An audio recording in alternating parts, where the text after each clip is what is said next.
Salut! Déjà je m'excuse pour le retard puisque cette vidéo devait sortir mardi. Je pense qu'on est mercredi voire même jeudi. Si vous n'avez pas suivi les raisons de ce retard, je vous invite à me rejoindre sur ma page Facebook Lady Lullaby YouTube où j'ai tout expliqué. Donc cette semaine je vous retrouve pour la vidéo que je vous avais promis et pour laquelle j'ai eu beaucoup de questions. Donc il s'agit de la vidéo sur mon audition pour travailler à Disneyland Paris. Moi j'avais postulé dans le département personnages et parades, que ceux qui sont entièrement cachés ou alors ceux qui dansent sur la parade, tout ça. Déjà il faut pas penser qu'on va être pris à Disneyland Paris parce que on est joli ou parce que on connaît tout de Disneyland ou voilà, ou parce qu'on est fan ou tout ça. Ça ne joue pas du tout dans la balance. Non, ça ne pèse pas dans la balance. C'est quoi l'expression? Comment postuler? Moi j'ai postulé par le site disneycasting.fr, quelque chose comme ça, Disneyland Casting. Je vous mettrai le lien en barre d'infos si ça vous intéresse. C'est le site officiel qui va répertorier toutes les offres du moment. Il faut juste se créer un compte et après on peut postuler en posant son CV, sa lettre de motivation directement en ligne. Et si votre candidature les intéresse, par exemple pour personnages et parades, ils vous enverront un mail avec les informations pour le casting, la date du casting, etc. Il y a des castings à Paris bien évidemment, mais il y en a aussi en province, c'est juste qu'ils sont plus rares. Sur Paris je crois que c'est 1 à 2 castings par mois pendant toute l'année, alors qu'en province ça doit être un petit peu plus rare je pense. Quand vous recevez votre mail avec la convocation, moi je l'ai reçu quelques jours après je crois, enfin ça a été assez rapide. Il y a sur la convocation donc la date du casting avec les horaires, le lieu et voilà toutes les choses que vous devez savoir, la tenue qu'il faut apporter, tout ça. Et je pense aussi qu'il est important de vous préciser que pour personnages et parades, il y a 3 profils différents en fait pour ceux qui travaillent là-bas. Donc il y a les personnages fur, enfin c'est fourrure en anglais, c'est ceux par exemple Timon, Pumba, Mickey, enfin voilà, tous ceux qui sont cachés, qui ne parlent pas, il faut jamais parler quand on est un personnage caché. Et pour faire ces personnages là, vous n'avez pas forcément besoin d'avoir le profil parade. Le profil parade, c'est si vous réussissez l'épreuve de danse qu'il y a pendant le casting. C'est-à-dire que si vous voulez faire par exemple Mickey pendant la parade, même si Mickey ne danse pas et il est juste sur le char, vous êtes obligé d'avoir le profil parade pour pouvoir le faire. Et ensuite il y a les face characters, donc par exemple les princesses, certains méchants comme Maléfique, etc.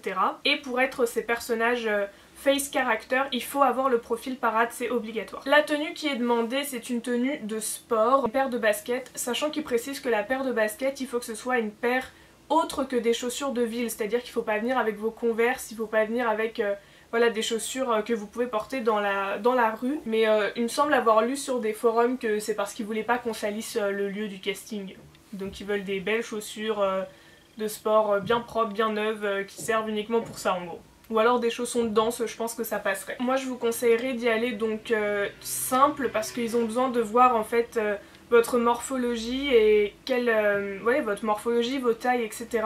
Parce que pour faire par exemple les personnages de base, donc pas parade ni rien, tout est basé sur votre physique au sens de la taille, donc combien vous mesurez, et vos tailles, vos mensurations. Ils vont se baser uniquement sur ça et ça n'a aucune importance que vous soyez beau, que vous soyez moche, que vous parliez 15 000 langues ou une seule, puisque ces personnages ne parleront jamais. Donc je pense aussi que c'est utile de préciser que contrairement à ce que beaucoup de gens ont l'air de croire, on ne postule pas pour un rôle. On y va en tant que personnage parade et c'est eux qui sur le tas décideront qui on peut faire si on décroche un contrat. On ne peut pas dire, on peut pas arriver et dire oh, moi j'espère que je ferai Blanche-Neige, moi j'espère que je ferai Daisy, non, c'est eux qui décident, on ne choisit rien. Et il faut savoir aussi que quand on a un contrat, que ce soit personnage parade ou personnage tout court, on peut changer de rôle plusieurs fois dans la journée. Jasmine ça peut être aussi Tic dans Tic et Tac, ça peut être une danseuse sur la parade le midi, vous pouvez vraiment changer de rôle n'importe quand. Et du coup je vous ai fait un petit récapitulatif de ce que j'ai appris. Et là il me semble que ça vaut pour tous les postes à Disney, que ce soit vendeuse, etc. Ce sont des critères qu'il vaut mieux suivre. Donc le premier, ce sont les cheveux.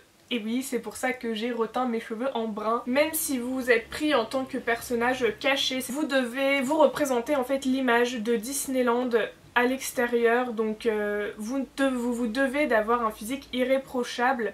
On vous demande pas d'être beau ou d'être moche ou d'avoir les dents blanches si vous êtes un personnage caché. Mais on vous demande voilà, de pas avoir les cheveux colorés, d'avoir les cheveux naturels. Pour les garçons, c'est cheveux courts mais pas rasés. La deuxième chose, c'est au niveau des bijoux. J'ai lu que pour les filles qui avaient plusieurs trous, enfin ou même les garçons, je suppose, qui ont plusieurs trous aux oreilles, il faut pas venir avec plusieurs boucles d'oreilles, il faut venir avec une seule boucle d'oreille et plus discrète, hein, pas ça.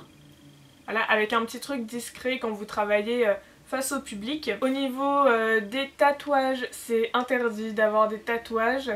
Donc je suppose que quand on travaille par exemple dans la restauration, si on a un tatouage qui est caché sur nous, ça pose pas de problème. Mais c'est sûr que si vous avez un papillon dans la nuque et que vous comptez faire une princesse ou quelque chose comme ça, ce sera pas possible, hein, bien évidemment. Et enfin, pour aller au casting, au niveau du maquillage, ce que je vous conseillerais, c'est de pas en mettre trop, tout simplement parce que ils ont besoin de pouvoir voir votre visage. Parce que si jamais au moment où vous passez le casting, ils sont en train de chercher une Elsa ou un prince Florian ou quelque chose comme ça, ils vont avoir besoin de bien voir votre visage. Donc si vous avez trop de contouring, de blush, de fond de teint, etc., ils vont pas du tout réussir à voir votre visage et ils vont pas pouvoir projeter quel personnage ils aimeraient vous faire faire. Je dis ça au sens de moi j'ai pas, enfin j'estime que physiquement celle à laquelle je ressemble le plus c'est Blanche-Neige parce que voilà, peau très blanche, cheveux très foncés, mais j'y suis pas allée avec un rouge à lèvres fluo et enfin rouge flash et j'avais pas coupé mes cheveux au carré. Tout simplement parce que peut-être que vous estimez que vous ressemblez à tel personnage, donc moi Blanche-Neige, peut-être que eux en face à face ils vont estimer que vous ressemblez à un autre personnage qui n'a aucun rapport, et vu que vous allez débarquer avec votre tête super archétype du personnage que vous pensez vouloir faire, eux ils vont pas pouvoir se projeter sur un autre personnage pour vous et ils vont rester bloqués sur ça et ce serait dommage de perdre une opportunité parce que vous ressemblez trop à un personnage mais qu'ils le cherchent pas actuellement. Ensuite il faut aussi savoir, je parle beaucoup de princesse etc parce que c'est ce que moi je voulais vraiment faire en allant là-bas, c'est il faut aussi savoir qu'il ne suffit pas de ressembler à la princesse dans le dessin animé. Tout simplement parce que les critères en fait c'est pas cela. Les critères, c'est ce que j'ai appris du coup en cherchant sur les forums, le critère principal c'est de savoir si vous ressemblez à la fille qui joue déjà le personnage sur le parc. Ils essayent voilà de garder un maximum la magie de Disney, ce qui est normal, et faut pas que les enfants ils se rendent compte en venant 2 jours de suite que c'est pas la même personne. C'est pour ça aussi que si vous avez des caractéristiques physiques trop particulières, par exemple un grain de beauté en plein milieu du visage ou ce genre de choses, vous avez peu de chances de pouvoir accéder à un face character puisque voilà, si Cendrillon du jour au lendemain elle a un énorme grain de beauté sur la joue alors qu'elle l'avait pas avant, ça passe pas. Donc voilà, j'ai fini ma présentation globale. Pour ce qui est du casting en lui-même, on vous demande d'y être entre 9h et 17h, donc le rendez-vous c'est 9h, mais vous pouvez, il y a 3 ou 4 phases d'élimination, 4 phases d'élimination je pense, et 17h c'est si vous arrivez jusqu'à la fin avec l'entretien etc. Ce sera dans une salle de danse, dans un studio de danse, donc avec le grand miroir. La première étape quand vous arrivez, ce sera de vous changer puisque vous devez rentrer dans la salle en étant déjà en vêtements de sport. Donc moi j'étais arrivée, j'étais un peu stressée, du coup j'étais arrivée 1 heure en avance. Heureusement j'étais pas toute seule, il y a une autre fille qui était arrivée 1 heure en avance comme moi. Et du coup ils nous ont fait rentrer dans la salle pour attendre l'heure d'ouverture, ils nous ont fait rentrer et on a pu se changer si on n'était pas changé. Donc dans ce cas là je vous conseille d'aller vous changer directement, de pas attendre qu'on vous dise d'aller le faire. Sachant que les vestiaires ce sont les toilettes hein, de toute façon, donc vous allez vous retrouver à 25 nanas dans les toilettes. Ensuite une fois qu'on est rentré ils nous font poser tous nos sacs dans un coin du studio et ils nous disent de prendre un stylo, de pas sortir les CV ni rien, de prendre un stylo et de venir faire la queue à la file indienne pour être mesuré. Et du coup ils vous mesurent et ils remplissent une petite fiche où ils mettent eux-mêmes votre taille. Comme ça ils sont sûrs que ce n'est pas triché, que c'est bien eux qui ont mis la taille, et après vous allez remplir la fiche avec votre stylo. La fiche c'est genre vos disponibilités, à partir de quand et jusqu'à quand vous êtes disponible, tout des trucs comme ça, si vous êtes un homme, une femme, voilà, comment vous avez entendu parler du casting, des petits renseignements comme ça. Donc vous remplissez votre fiche, vous leur rendez et après ils vous demandent de vous asseoir par terre et ils font un petit diaporama avec des explications sur Disneyland, sur les emplois qu'ils proposent, les salaires, etc. Je vous donnerai aucune information sur ça parce qu'on nous demande de pas le faire, bien évidemment c'est des renseignements qui sont privés, il faut garder la magie de Disney, donc je ne vous donnerai pas ces informations là, je suis désolée. Donc ça c'est la première partie. La deuxième partie, c'est là où vraiment le casting commence, c'est la partie animation. Il y a une des recruteuses, donc c'est Babette, c'est celle dont pareil j'avais déjà entendu parler sur les forums etc. Babette qui nous explique un petit peu comment ça va se passer. En l'occurrence, donc c'est sur une musique qui est très rapide, je m'attendais à ce que ce soit moins rapide que ça. Ça fait... Voilà, c'est un rythme vraiment rapide. Et en fait, on doit faire donc du mime, de l'animation sur 8 ans à chaque fois. Par exemple, on doit faire un cow-boy en avançant sur 8 ans. On s'entraîne un petit peu, après elle nous donne le deuxième, qui est un cow-boy, en gros, on enchaîne, donc cow-boy sur 8 ans en avançant, après un pirate en faisant un tour sur nous-mêmes, toujours sur 8 ans, etc. Après il faut faire un des 7 nains, il faut faire un méchant et il faut faire un prince ou une princesse et ensuite il faut faire un salut et partir avec le personnage qu'on veut dans ce panel là. Du coup on s'entraîne un petit peu tous en groupe comme ça, on fait quelques répétitions, vraiment presque rien. Et après on passe par groupe, toujours dans la même salle, devant tout le monde, on passe par groupe, je sais pas, de 6, 10, quelque chose comme ça. Et là ils regardent ce qu'on fait, ils notent si... ils apprécient ou pas. On a un seul passage, après on va s'asseoir, c'est un autre groupe qui vient et ça s'enchaîne. Et ensuite à la fin de ça, du coup, ils nous font nous remettre en groupe et ils nous disent qu'ils vont appeler les numéros qui donc ont réussi cette épreuve et que les numéros qui n'appelleront pas rentrent chez eux, que c'est tout, le casting est fini. Donc mon numéro n'a pas été appelé, j'ai été éliminée dès le premier truc, dès la première étape j'ai été éliminée.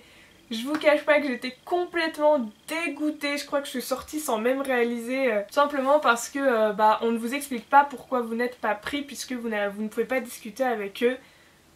J'ai vu je crois deux garçons aller les voir en leur disant ah, vous avez pas appelé mon numéro, ça sert à rien, s'ils ont pas appelé votre numéro, ils ont pas appelé votre numéro, vous n'êtes pas pris, on rentre chez soi. Donc je suis retournée me changer et je suis rentrée chez moi. Je vais pas vous mentir, j'étais vraiment déçue, je suis rentrée chez moi, je crois que j'ai pleuré pendant 1h30. C'était la nervosité d'un mois qui était restée où j'espérais vraiment être prise et non. Mais c'est pas grave, voilà, c'est quand même une expérience. C'est à faire une fois je pense, au moins pour savoir ce que c'est. Et le truc c'est que vous ne pouvez pas repostuler pour repasser le casting, il faut attendre 6 mois. Mais je vais quand même vous expliquer la suite du casting puisque je m'étais renseignée largement assez pour pouvoir vous raconter la suite.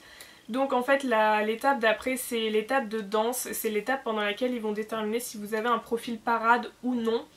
Donc en gros vous aurez une chorégraphie, il y a une chorégraphie à apprendre, je peux pas vous donner de détails puisque je n'y étais pas. Et donc encore une fois c'est une chorégraphie que vous répétez avec tout le monde et après vous passez par groupe et de là il y a 3 issues, soit vous êtes éliminé encore une fois, soit...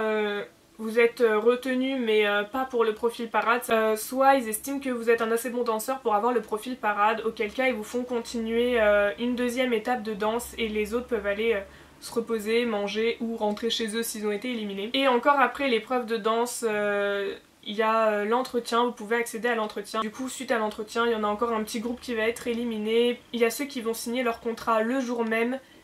Mais très sincèrement il y en a très peu, j'avais vu je crois encore une fois sur un des forums une session où ils étaient une centaine et se sont retrouvés à 15 à l'entretien et au final il n'y en a qu'une qui avait signé son contrat le jour même. Les autres peuvent avoir donc une promesse de contrat et être mis dans le talent pool.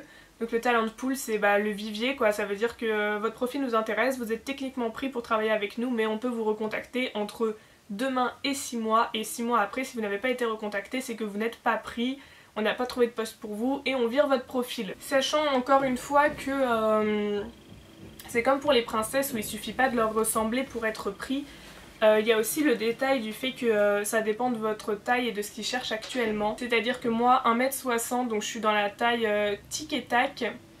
Et la taille princesse c'est 1m60, 1m70 et ils peuvent monter à 1m75 il me semble, mais sinon c'est 1m60, 1m70. Mais en gros, ils peuvent trouver que vous avez un profil très intéressant mais absolument pas chercher votre profil actuellement. C'est-à-dire que j'ai parlé à donc 2-3 filles, elles faisaient toute ma taille, 1m60, 1m65 et aucune de nous a été prise. Et de ce que j'ai regardé rapidement, ils ont pris des garçons qui étaient très grands, des filles qui étaient grandes. Quand je dis grand, c'est au-dessus d'1m70-75.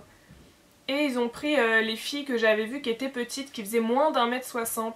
Donc malheureusement je pense qu'ils cherchaient aussi tout simplement personne de ma taille, ou alors très peu, du coup voilà, ils se sont pas embarrassés avec les filles qui comme moi ont fait n'importe quoi à l'animation, mais du coup voilà, vous pouvez être très bien dans le rôle mais c'est pas du tout ce qu'ils cherchent et du coup vous ne serez pas pris. C'est pour ça qu'il faut pas hésiter à tenter le casting plusieurs fois si c'est vraiment ce que vous voulez faire, puisque suivant le moment auquel vous allez passer le casting, peut-être qu'ils chercheront votre profil. Voilà, j'espère avoir répondu à peu près toutes les questions que j'ai pu voir et sur le déroulement du casting. N'hésitez pas si vous avez encore des questions auxquelles j'ai pas répondu à me les mettre en commentaire et je vous répondrai tout de suite. Je vous mettrai dans la barre d'infos le lien du forum sur lequel j'ai trouvé la plupart de mes infos. Donc c'est le Disney Central Plaza. Et je vous mettrai aussi un lien vers une vidéo YouTube qui est la vidéo du Peter Pan officiel de Disneyland Paris, qui n'est pas français, il est américain ou anglais, quelque chose comme ça. Et du coup la vidéo est en anglais, mais ça peut quand même vous aider. Ah, j'ai oublié de dire ça, c'est le plus important. Sourire. Ne jamais arrêter de sourire. Vous arrivez, sourire, tout le temps, pendant tout le truc. Pendant que vous êtes en train de réviser les animations, sourire. Pendant que vous êtes en train d'apprendre la danse, sourire. Ils vous regarderont tout le temps. Et il faut tout le temps sourire. N'hésitez pas à me retrouver sur les réseaux sociaux, Facebook, Twitter et Instagram. Les liens sont en barre d'infos sous chacune de mes vidéos. N'hésitez pas non plus à vous abonner, ça fait toujours plaisir, à m'envoyer un mail, à me laisser un commentaire. Tout ce que vous voulez, je réponds absolument tout. Je vous dis à la semaine prochaine et je vous fais des bisous. C'est bien elle, t'as pas miaulé?